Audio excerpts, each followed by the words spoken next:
Great. Thanks so much, Lucinda. Hi, everyone, and welcome to new data sharing mandates in the role of academic libraries. As Lucinda said, my name is Michael Casp, Director of Business Development at J&J Editorial.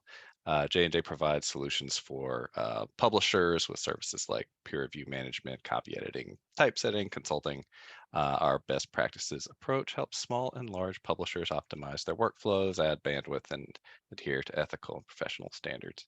Today, I'm joined by a very interesting panel who've all done a lot of work in producing and sharing open scholarship data and developing the frameworks and infrastructure that make it all possible. In many ways, this session is building off of the OSTP memo that came out last year. So last year, the Federal Office of Science and Technology Policy sent a memo from Dr. Alondra Nelson to the relevant federal agencies and research funders. The Nelson memo lays out a framework for requirements around making publicly funded research available to the public who paid for it immediately upon publication. The memo points to the incredible work that took place during the early phases of the COVID-19 pandemic when researchers, publishers, and institutions made a concerted effort to openly share data and research about the virus.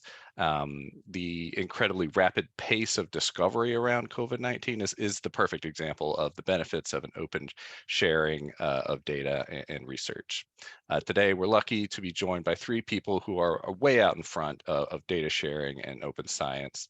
Our panelists have already been working on these problems for years because they saw the value of open science and have worked in their respective domains to promote open science while creating the infrastructure and relationships to make it a reality. We have carved out plenty of time at the end of this session for questions, so please do drop them into the Q&A as you come up with them, and we'll manage them that way. So first up, we're going to have Sarah Lippincott from Dryad. Sarah will talk about how data mandates are changing, a bit about how they're managing these changes at Dryad. Sarah Lippincott is a librarian and library consultant with a decade of experience supporting open access digital scholarship and scholarly communications. As head of community engagement at Dryad, Sarah works with institutions, funders, and researchers to increase awareness of and engagement with data sharing and data reuse. Sarah started her career as the founding program director for the Library Publishing Coalition. So Sarah, would you like to take it away? Thanks very much, Michael. It's great to see you all and great to be here at the Library Publishing Forum. I have fond memories of the very first in-person Library Publishing Forum many years ago, and I'm glad to be back among the library publishing community. And so I want to start by giving a data publishing platform perspective in the context of evolving policies and open science practices. I'll briefly introduce you to Dryad in case you're not already familiar with us. I'll review some of the pertinent highlights from the Nelson memo and NIH policies, two of the major developments that are impacting data publishing and sharing over the next few years. And I'll end with some thoughts about how libraries can help researchers move from data sharing to data publishing. And I also wanted to note that, that these remarks are based on a recent OASPA webinar, Open Access Scholarly Publishers Association webinar that I participated in. Dryad is an open international data publishing platform and community committed to the open availability and routine reuse of all research data. We deliberately don't describe ourselves as a data repository and instead as a publishing platform, because as I hope you'll see throughout this presentation, what we are doing goes beyond merely archiving and storing data. We are not a place where data goes to repose. We are a data publisher that actively adds value to data and in ways that are similar to the publishing process for more traditional research outputs. Data publishing is what we do best. Since our founding in 2008, we've curated and published nearly 50,000 data sets, representing the work of nearly 200,000 researchers at nearly 70,000 institutions around the world. and our data sets are connected to research articles in over 1,200 leading academic journals. Although we also publish data sets that are not connected to an article or other publication. We were founded as a home for data underlying published research, with the notion that a non-specialist repository can serve as shared infrastructure for a large and diverse set of journals to help them realize their data sharing goals. In 2023, we still have a long way to go in the data sharing landscape. Even among journals, traditional journals that encourage or require data sharing, data availability statements like the one pictured here remain the norm. This one, this data availability statement pictured says the data that support the findings of this study are available from the corresponding authors upon reasonable request. Numerous studies have shown that a minority of data availability statements include a direct link to the data in a repository, and others have shown that authors routinely ignore or deny data sharing requests, or consider themselves the arbiters of what is a reasonable request. The new policies and guidance from federal agencies and funders make it clear that this type of data sharing is no longer sufficient for open science or for federally funded research. They are a reflection of a growing push for greater collaboration, transparency, and accountability in scientific research, an assertion that the open sharing of data underpinning research is essential to achieving the benefits of open science, that researchers and the general public have a right to access that data, and that its value lies in its usability and reusability. These policies begin to treat data as a first-class research object, meaning it requires its own mechanisms for registration, validation, distribution, and preservation. The White House Office of Science and Technology Policies Memo, also known as the Nelson Memo, began rolling out earlier this year, with the larger federal agencies required to submit new or revised access policies that align with the guidance by late February, and new public access policies across all agencies will be in effect no later than December 2025. The updated policy sets high expectations for federal agencies to improve research integrity and reproducibility by requiring immediate open deposit of data underlying scholarly research. The memo indicates that data should be available concurrently with a related research output or before the end of the funding period, whichever comes first.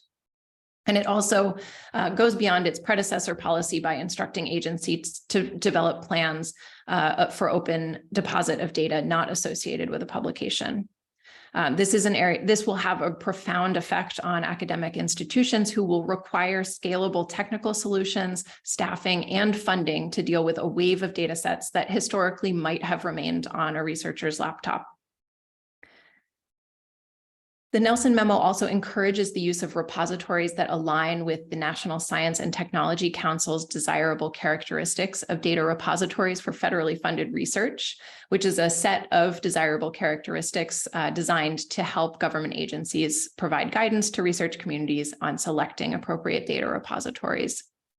These characteristics cover a range of features from organizational sustainability to data quality assurance. To help ensure that the data is broadly accessible, robustly curated, and preserved over the long term. You can read, for example, about how Dryad aligns with these characteristics at bit.ly/Dryad-NSTC. Finally, the Nelson Memo calls for research outputs to be described with robust metadata, including author and co-author information, publication date, and persistent identifiers that aid in discovery, reuse, and preservation. The NIH data sharing policy, which went into effect in January, closely parallels the Nelson Memo's expectations. The NIH expects researchers to develop data management plans that maximize the appropriate sharing of scientific data where legally, ethically, and technically feasible.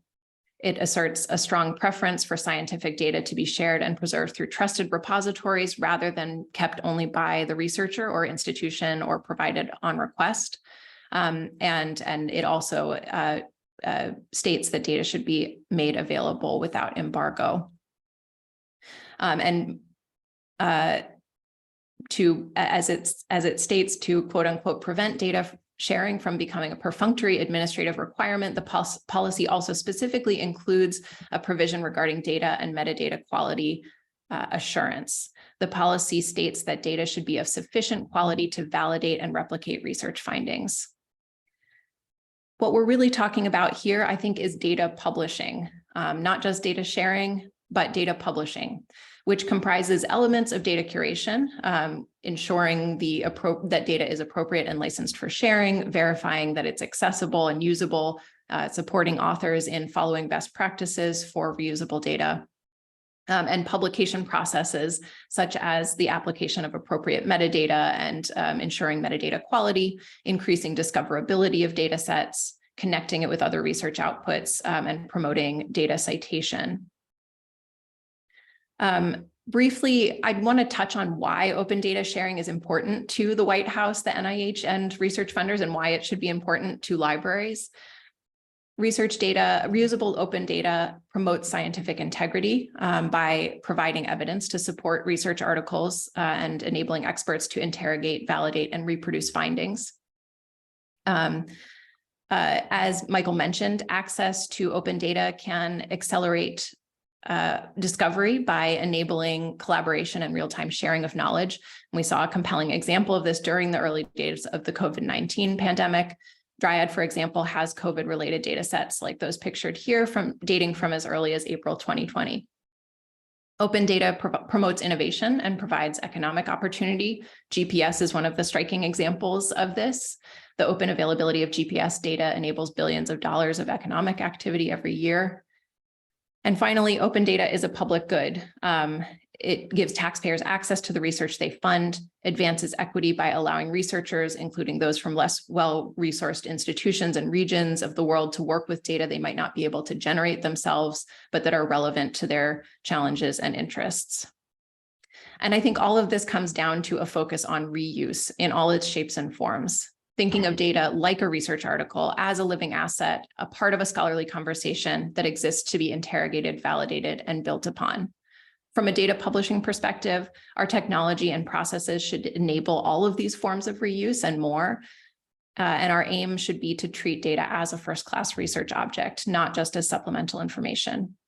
Libraries who are considering becoming research data publishers themselves or working with a service partner should be thinking about reuse and the life cycle of data publishing in everything that they do. And I'll briefly describe a few ways we're accomplishing this at Dryad. We ensure metadata and data quality at scale. We do this in a number of ways, but primarily through our curation process.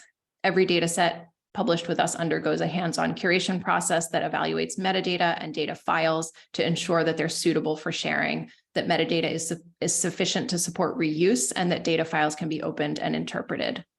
And we continue ensuring quality well after publication. Metadata requires care and feeding. As practices change over time, new standards emerge and new persistent identifiers become available. With the huge influx of data expected post-Nelson memo and NIH policy, we need to think about how we continue to do this effectively at scale, continuing to offer a high quality corpus and a coherent collection and not a free-for-all.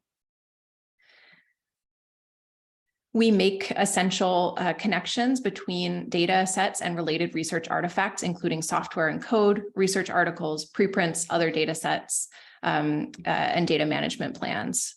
We encourage authors to provide us with persistent identifiers for these artifacts so that researchers can glean the essential context they need to reuse the data. And persistent identifiers play a key role in facilitating these connections as well. These are just a few of the types of persistent identifiers that Dryad relies on in our publishing process. And finally, we want to ensure that data is available not only immediately, but over the long term. This is one of the most obvious issues with the data availability upon request model of data sharing. Relying on any individual researcher to provide access breaks down very quickly when you're talking about a scale of years or decades. Data repositories like Dryad are equipped to support long-term preservation and access, stewarding the data as a key element of the scholarly record.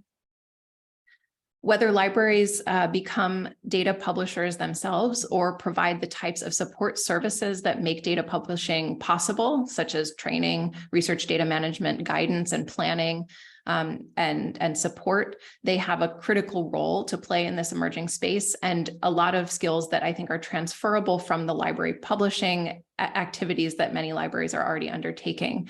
So I see a bright future for collaboration between research data management and library publishing initiatives. And I'll be eager to hear your thoughts and answer your questions at the end. Thank you so much, Sarah. And just a reminder, yes, please do add your questions to the Q&A list if you have any, and we'll get to them after our speakers have gone. Next up, we will have Alberto Pepe, who will talk about some existing solutions and experiments in the journal publishing field, highlighting how data can be integrated in research articles to meet mandates. And I think Alberto would love some feedback as well from the audience if these kinds of solutions would work. Alberto holds degrees in astrophysics, information systems, and computer science from Harvard, UCLA, and University College London, respectively. Prior to starting his PhD, Alberto worked in the Information Technology Department of CERN in Geneva, Switzerland, where he developed digital library tools and promoted open access and reproducible research among particle physicists. In 2013, Alberto co-founded Authoria, a collaborative publishing platform for open research. Alberto joined Wiley in 2018 when Authoria was acquired. In his current role of Director of Strategy and Innovation at Wiley, Alberto focuses on development of open science tools and initiatives. Alberto, take it away. Thank you so much, Michael. And thank you, Sarah, also for your excellent presentation and for pretty much setting up the framework for the discussion, talking about how the OSTP memo has an impact from a data perspective and what kind of mandates we should be expecting over the next couple of years. My presentation will take the focus and the perspective of a publisher.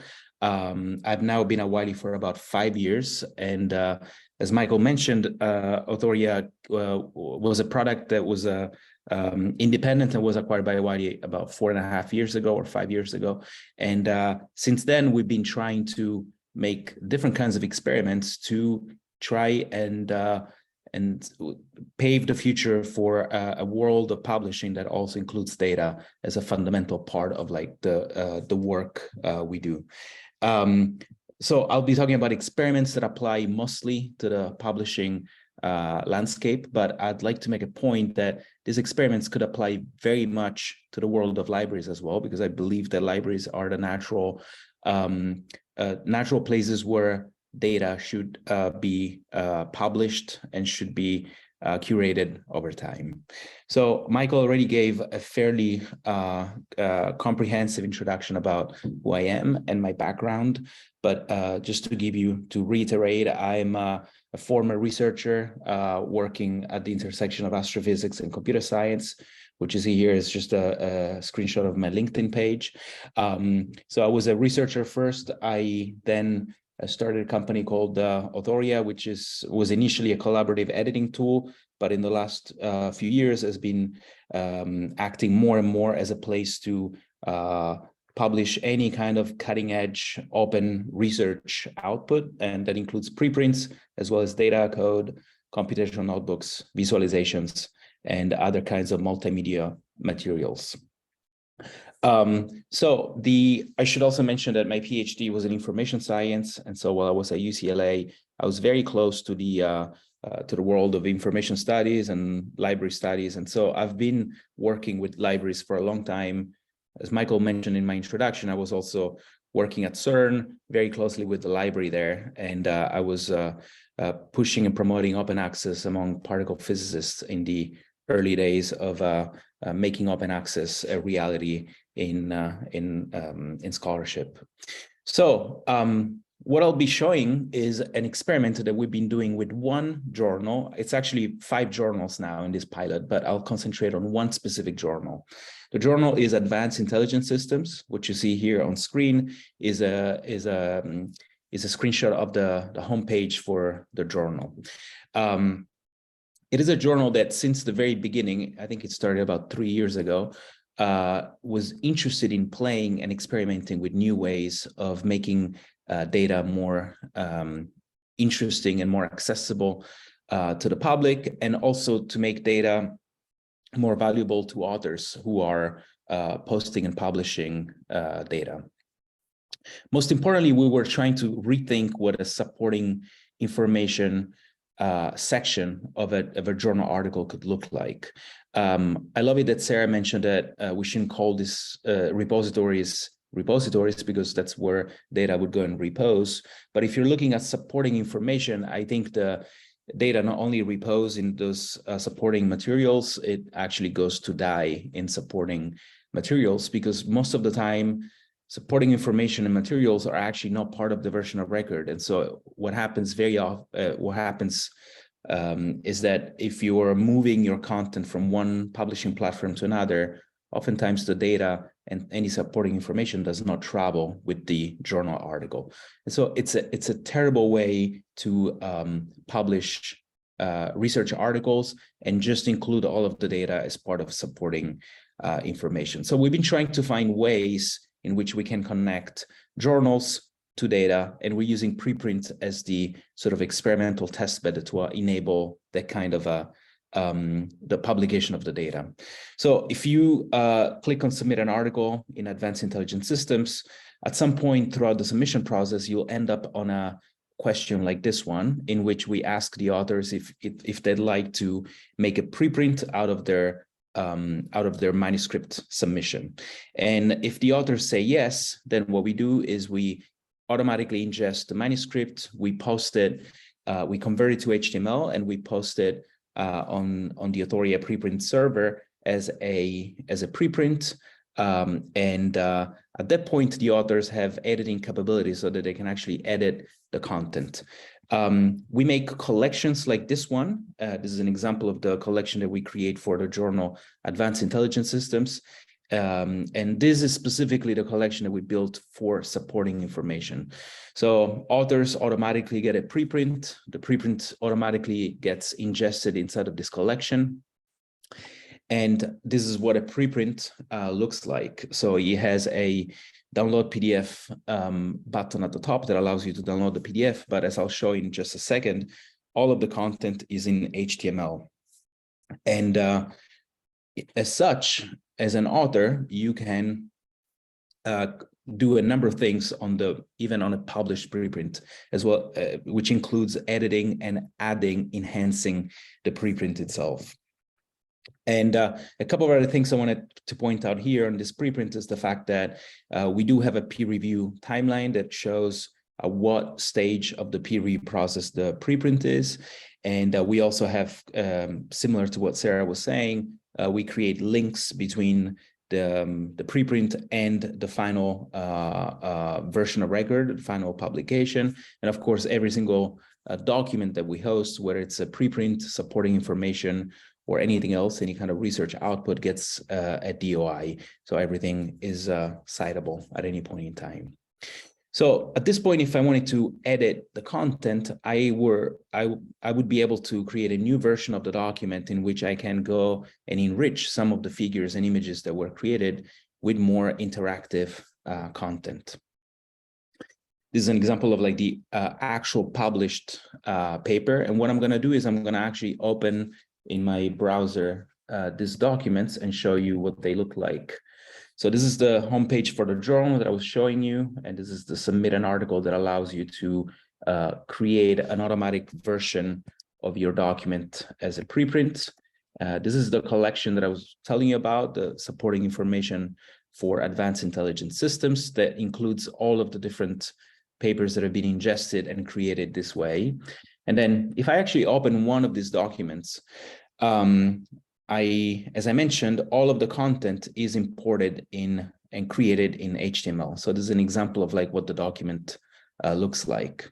Now, if I look on specifically on this figure here, figure 5, I'm going to show you what that figure looks like on the final published version. So I'm going to open it right here. So here it is.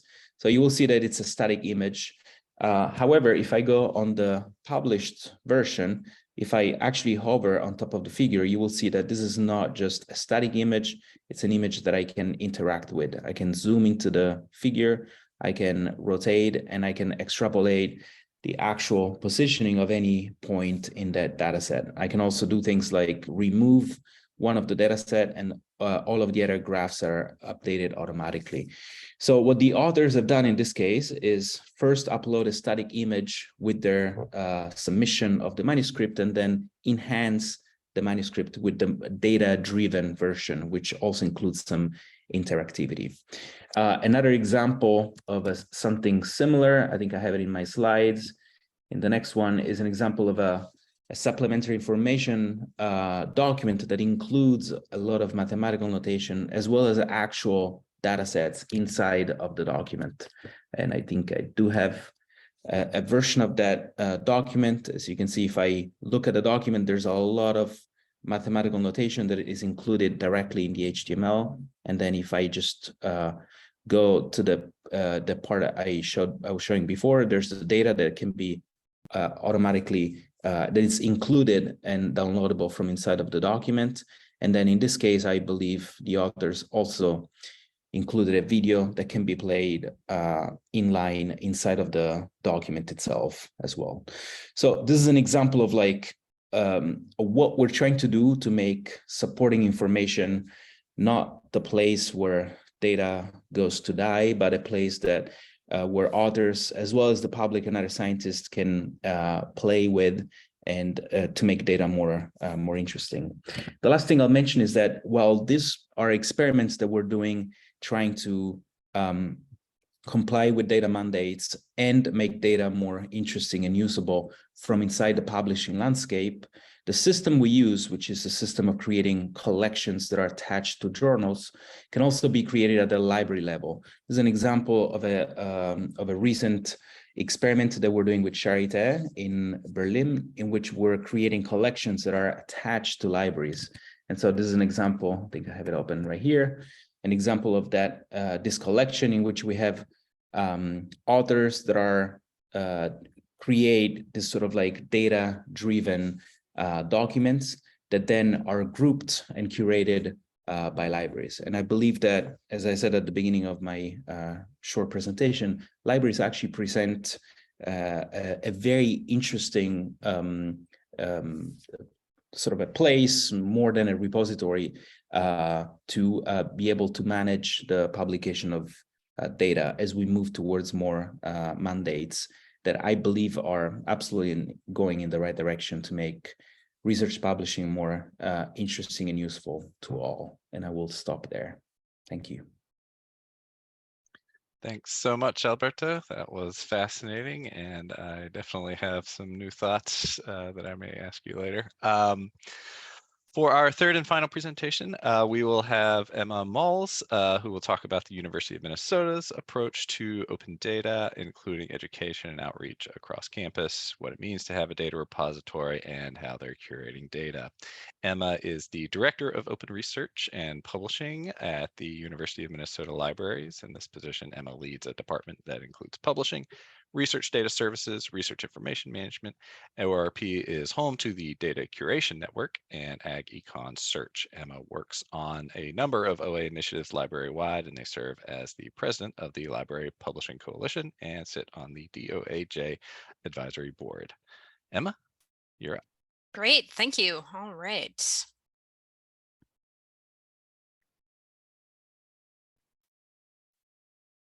Okay, so I'm going to talk about our approach at the University of Minnesota Libraries. And this is also going to be a bit of a reflection of where we've come from in the past and where we're going to, and we're going to confuse time a little bit because I am always confused about time.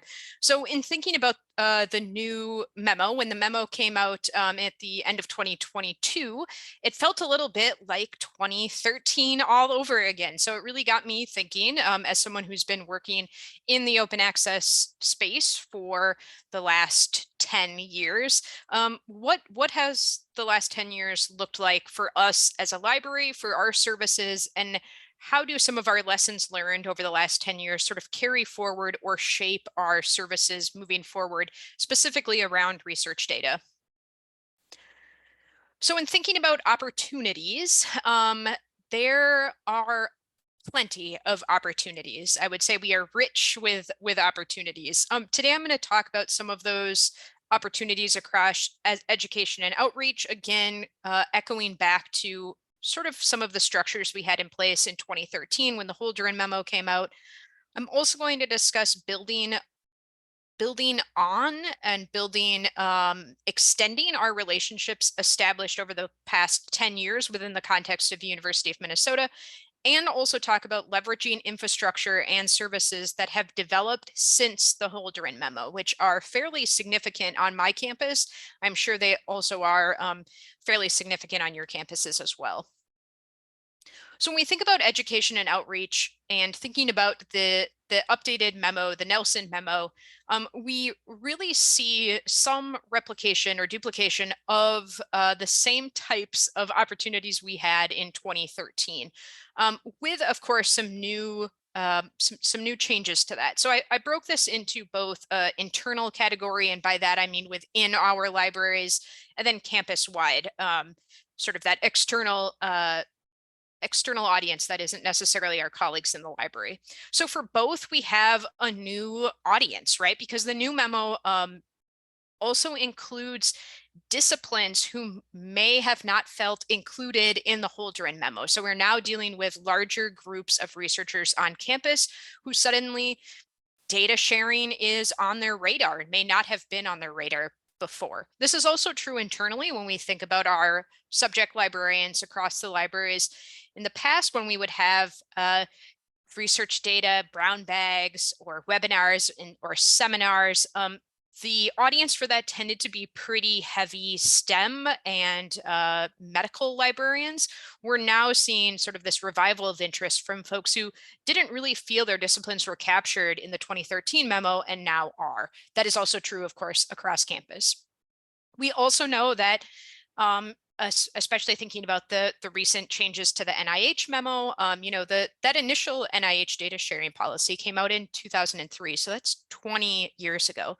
So not only are we introducing new data sharing policies and practices to folks who have not been exposed before, but we're also updating some of those maybe what felt like established practice or policies in disciplines that have 20 years of familiarity with data sharing. So again, both internally and externally, that presents a little bit larger of an umbrella than we may have considered in the past. We also now have embedded experts, both within the library and on campus. So we have people who have had to make changes to their practice, their research practice since the 2013 memo.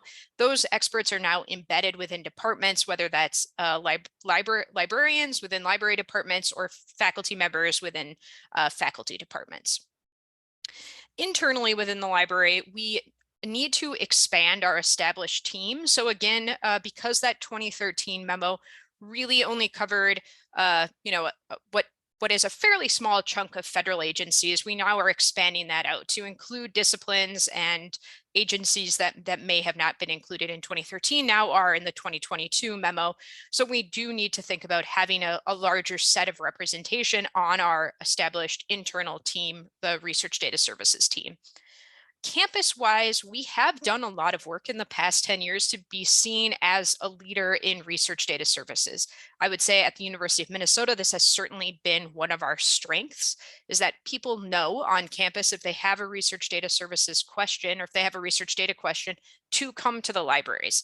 That's a lot of hard work. That path was laid by people who have worked at the university a lot longer than I have, and I think really is a huge advantage to us and an opportunity that we can seize moving forward.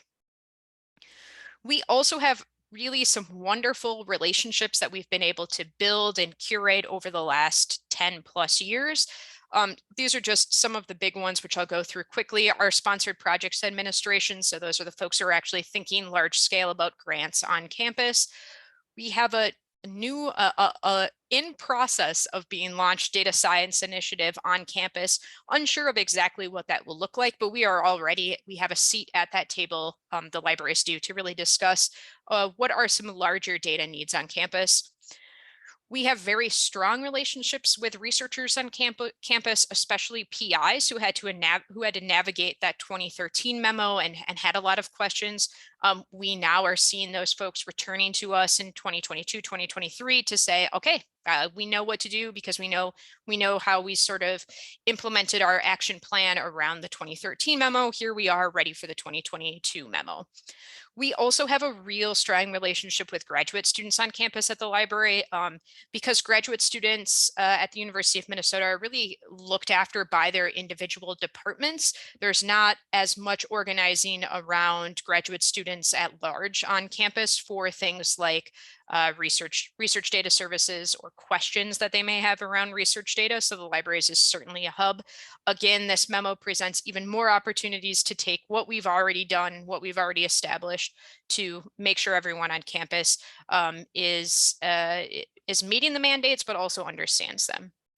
We also have a strong connection with other infrastructure teams across campus. So that includes disciplinary repositories, whether that's article repositories or data repositories. So Ag Econ Search and GEMS Informatics Platform, which is a agro-informatics platform. These are all people we have very strong relationships to and will continue to work with in the coming years. Infrastructure is really where our opportunities are pretty new since the 2013 memo came out. Alberto did a really nice job of covering some of that work that's happening certainly outside of a library, but impacting the researchers that we work with. Sarah also covered, the sort of creation of data repositories that may have certainly not been around in 2013 when the memo came out. So we see a development and growth in subject and disciplinary data repositories. This means really communicating with faculty members who now have questions. Okay, I have a data set, where should I put it? This was work and consultations that we weren't doing as many pre-2013. We certainly have been doing them increasingly over the last few years, and even more since the new updated NIH policy came out. There's also now for faculty members direct connection between publishers and repository. That's a space that we've had to navigate over the few years and certainly will continue to do so as more plans come out from the federal agencies. On campus, we have done a lot since 2013. So we launched a data repository in 2014. We launched Publishing Services, our publishing program, in 2014. We also, it was launched before 2014, but really scaled in 2014. Experts at the University of Minnesota, which is an Elsevier product peer, which pulls together all of our research information management data. So these three pieces certainly are interconnected, and I think we can really leverage as we move forward with a renewed focus on research data. So let's get into the challenges. I'm sure as I was presenting opportunities, these challenges stick out like a sore thumb, but we really need to think about the sustainability of our services. So our data repository is curated. This is actually a screenshot from our data repository that shows its features and services. What I don't think is mentioned in this screenshot, but is certainly mentioned on our data repository, is that every published data set is fully published, which means it's curated. That curation takes a lot of time. It also takes a high level of expertise. So we spend a lot of time making sure we have staff on campus who can assist with that curation while having them fully trained. We lost a lot of staff over the last few years for a number of reasons, including retirements. And that's really kind of sent us back to think about what is the sustainability of these services, especially as we onboard new staff members, new librarians who might not have that same level of exposure to curation.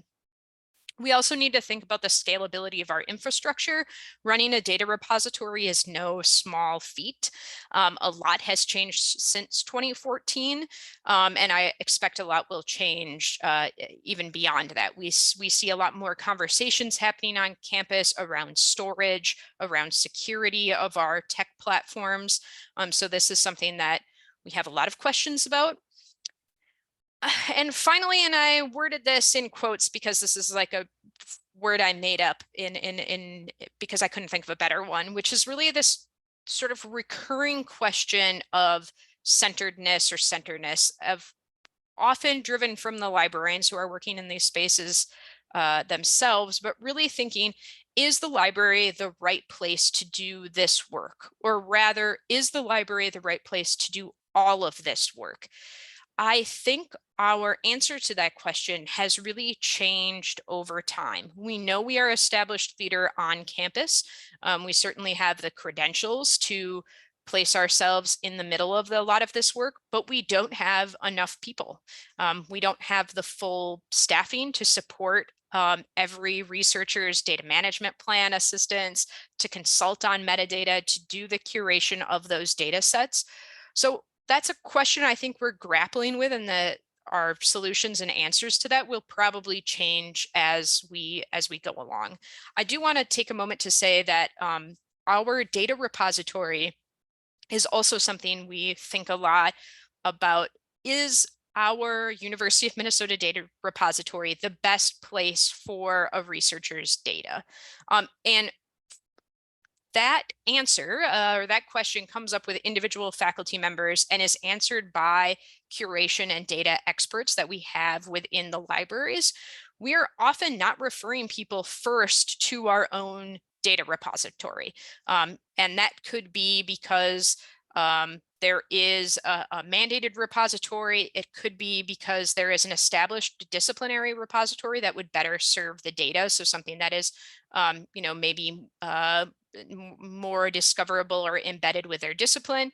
And of course, there are also people who have data repositories that are sort of pre-selected by the publisher, right? So thinking about journals that have established relationships with the repositories. So I think we're very honest in that we don't anticipate every University of Minnesota researcher putting their data into our repository, which, one, thank goodness, because it would crush us. And two, we need to sometimes get out of our own way, because we know that our repository is not always the solution. It can be, but it doesn't always have to be. So those are some of the things that we're thinking about on a constant basis. If you have perfect answers to all of these issues, please come work at the University of Minnesota. You can join our multiple meetings a week where we grapple with these issues. Finally, I just wanted to say thank you to the Research Data Services team. This is not my work. I work with all of these folks and manage the department, which is embedded. But this is a team effort. This list is missing about 4 new hires that will be joining us in the next few months. So thank you, and happy to answer any questions. Wonderful. Thank you, Emma. So yes, the Q&A is open, and I don't see any questions yet, but I will get us started. It's actually my favorite thing about moderating panels is I usually get the first question.